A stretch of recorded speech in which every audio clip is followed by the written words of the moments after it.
"She's mentally unstable," my mother-in-law Constance declared from the witness stand, her voice trembling with practiced emotion. "Erratic behavior, mood swings, neglecting the children while she obsesses over her work. She's completely unfit to raise my grandchildren." My father-in-law Harold provided corroborating witness statements from family friends, and my ex-husband Marcus smiled victoriously from the petitioner's table, already planning which bedroom each child would have in his parents' estate. But why did the court-appointed psychologist rise unexpectedly from her seat, and why did her next words transform the courtroom from my execution chamber into something else entirely? "Your Honor, before I present my evaluation, I need to make a disclosure." Judge Patterson looked up from her notes. "Proceed, Dr. Williams." I recognize the respondent.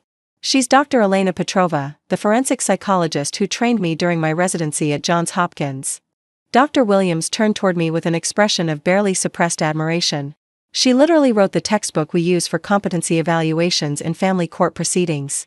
Her protocols are the standard for every custody assessment conducted in this state." The smug satisfaction drained from Marcus's face.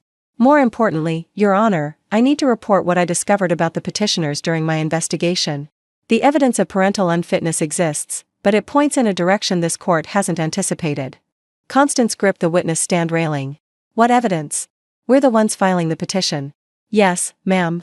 And that's precisely what concerned me. I'd spent 20 years building expertise in forensic psychology.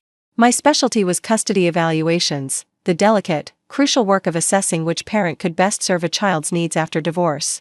I'd trained hundreds of psychologists, testified in thousands of cases, and written the textbook that had become the standard for family court assessments nationwide. The irony of sitting on the respondent's side of a competency hearing was not lost on me. Marcus and I had divorced 2 years earlier, after I'd discovered his affair with his law firm's paralegal. The marriage had been struggling for years, his resentment of my career success, his family's constant interference, the gradual erosion of whatever partnership we'd once built. The children, Sophia, 12, and Michael, 8, had adjusted well to the divorce. They lived primarily with me, saw their father on alternating weekends, and seemed to be thriving despite the family upheaval. Then Marcus's parents had decided to intervene. The competency petition had arrived 3 months ago. Constance and Harold Morrison had filed for emergency custody of their grandchildren, claiming I was mentally unstable and creating an unsafe environment. Their evidence included witness statements from family friends, allegations of neglect, and a narrative about my obsessive work habits and emotional volatility. Every allegation was fabricated.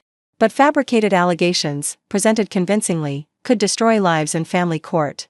I'd seen it happen countless times in my professional work. Vindictive family members weaponizing the court system, using children as pawns, exploiting custody proceedings to punish ex-partners. I'd testified in dozens of such cases. I'd never expected to be the target. Marcus's motivation was transparent: control.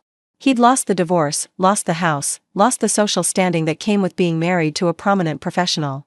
Taking the children would restore his family's narrative, the Morrisons as victims of a cold, career-obsessed woman who never deserved to be part of their legacy. His parents' motivation was even simpler: they'd always hated me. The Morrison family had opposed our marriage from the beginning. Constance had expected Marcus to marry someone from their social circle, a woman who would defer to Morrison family traditions, produce appropriate grandchildren, and know her place. Instead, he'd married an immigrant's daughter with an unpronounceable last name and an intimidating career. "She's very accomplished," Constance had said at our engagement party, making the words sound like a diagnosis. For 15 years, she'd undermined me at every opportunity. Criticized my parenting. Questioned my career choices. Suggested, repeatedly, that the children would be better off spending more time at the Morrison estate. When the marriage ended, she'd seen her opportunity. The custody petition was her weapon. The witness statements were from Morrison family friends, coached to provide testimony that fit the narrative. The allegations of instability were designed to destroy my professional reputation while taking my children. They'd expected me to collapse. To be overwhelmed by the accusations. To capitulate rather than fight. They'd badly underestimated who they were fighting. The court-appointed evaluation was supposed to seal my fate. In custody disputes, court-appointed psychologists conduct independent assessments, interviewing parents, observing family dynamics, reviewing evidence. Their reports often determine outcomes. The Morrisons had been confident. Their lawyer had presented their narrative effectively. The witness statements were consistent. The picture of an unstable mother seemed compelling. What they hadn't anticipated was that the evaluator would recognize me. Dr. Sarah Williams had been my student 15 years ago, one of the brightest residents I'd trained. She'd gone on to build an excellent practice in forensic psychology, eventually becoming one of the court's most respected evaluators. She hadn't recognized my married name on the case filing. She'd realized who I was only when we'd met for the initial assessment. Dr. Petrova? She'd stared at me in the evaluation office. You're the respondent? Apparently even textbook authors can become targets. I need to disclose our relationship to the court. I can't evaluate you fairly, actually, you can. Better than almost anyone. You know the difference between genuine instability and fabricated allegations. You know the methodology better than anyone because I taught it to you. She'd hesitated. What if my evaluation favors you? It'll look like bias. Then make sure your investigation is thorough enough that the evidence speaks for itself. I'm not asking for favorable treatment. I'm asking for accuracy. Dr. Williams's investigation had taken 6 weeks.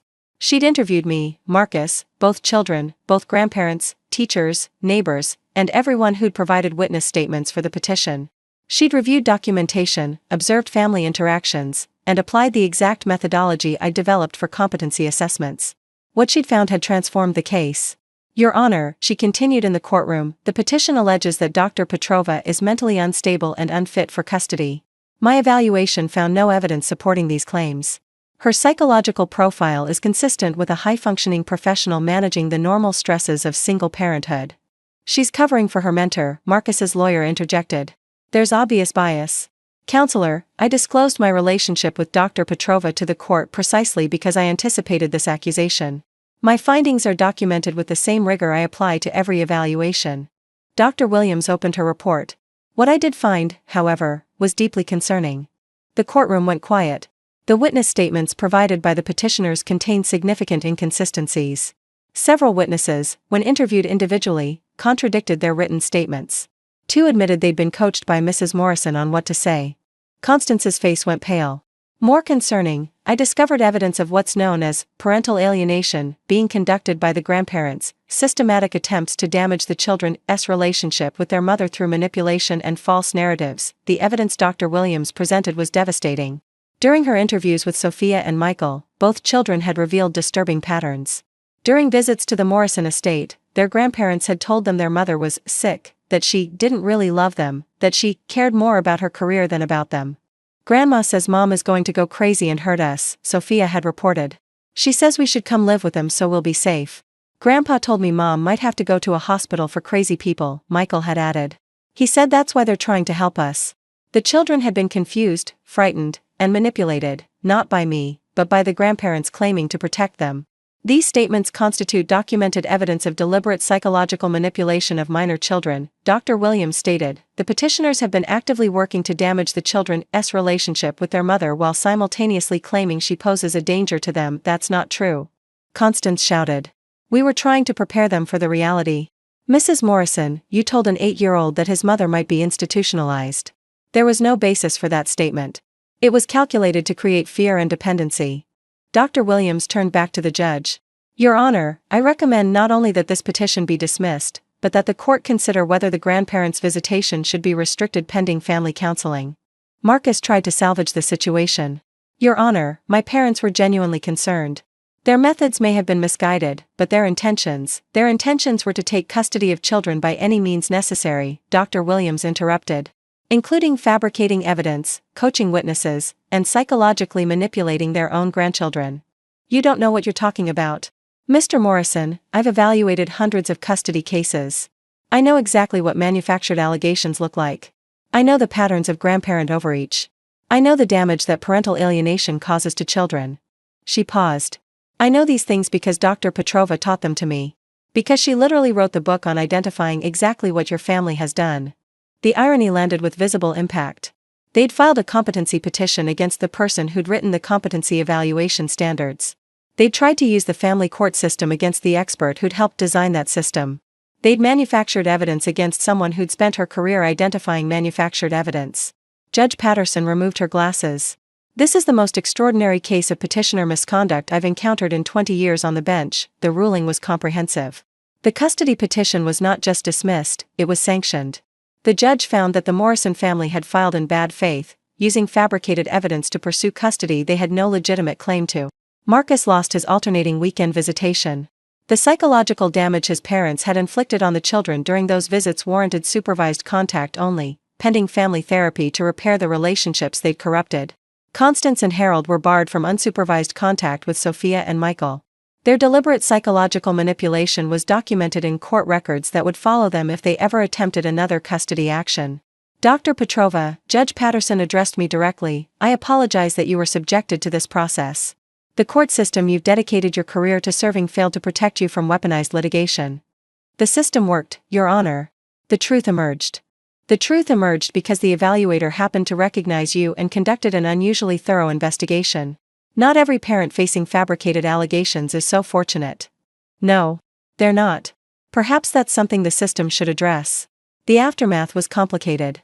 Marcus attempted reconciliation, not romantic, but familial. He claimed he hadn't known the extent of his parents' manipulation, that he believed their concerns were genuine. You attended every hearing, I reminded him. You smiled when your mother called me unstable. You sat there while your father presented coached witness statements. I thought they were right. I thought you'd changed, that the work had consumed you. You thought what was convenient to think. What justified your family's actions? What let you believe you were a victim rather than a collaborator? Elena, the children will heal. Because I'm going to get them proper therapy, address the damage your parents caused, and rebuild what your family tried to destroy. I stood to leave. You could have stopped this at any point. You could have questioned the evidence, challenged your parents' methods, protected your own children from psychological manipulation. You chose not to. I didn't know. You didn't want to know. There's a difference. The children's recovery took time. Sophia, being older, understood more of what had happened. She'd been suspicious of her grandparents' statements about me but hadn't known what to do with her doubts. They said you were going to hurt us, she told me during one of our therapy sessions. I didn't believe it, but they kept saying it over and over. I started wondering if maybe they knew something I didn't. That's how manipulation works, sweetheart. Repetition creates doubt, even when you know the truth. Why would they do that? I thought they loved us. They love you in their own way. But they love control more. They wanted you living with them, following their rules, becoming the kind of grandchildren they'd imagined. When I stood in the way of that, they decided I needed to be removed. That's messed up. It is. And recognizing that it's messed up is the first step toward healing from it. Michael's confusion was simpler but no less painful. He'd been genuinely frightened that his mother was going to be taken away. Grandpa said you might go to a hospital and never come back, he'd whispered during one tearful evening. Like great-grandma did. Harold had used his own mother's institutionalization, decades ago, for conditions that were now treatable, to terrify an 8-year-old. The cruelty was breathtaking. I'm not going anywhere, baby. I'm healthy, I'm here, and I'm not leaving you. Grandpa was wrong to say those things. Why did he lie? Because he wanted something that wasn't his to take. And sometimes people lie to get what they want, even when those lies hurt people they're supposed to love. The professional implications were significant. The case became a teaching example in forensic psychology circles, the expert targeted by the very tactics she spent her career identifying. I was invited to speak at conferences about recognizing manufactured evidence and protecting legitimate parents from weaponized custody litigation. The system assumes petitioners act in good faith, I told one conference audience. But bad actors exploit that assumption. They know the language of concern, the structure of legitimate complaints.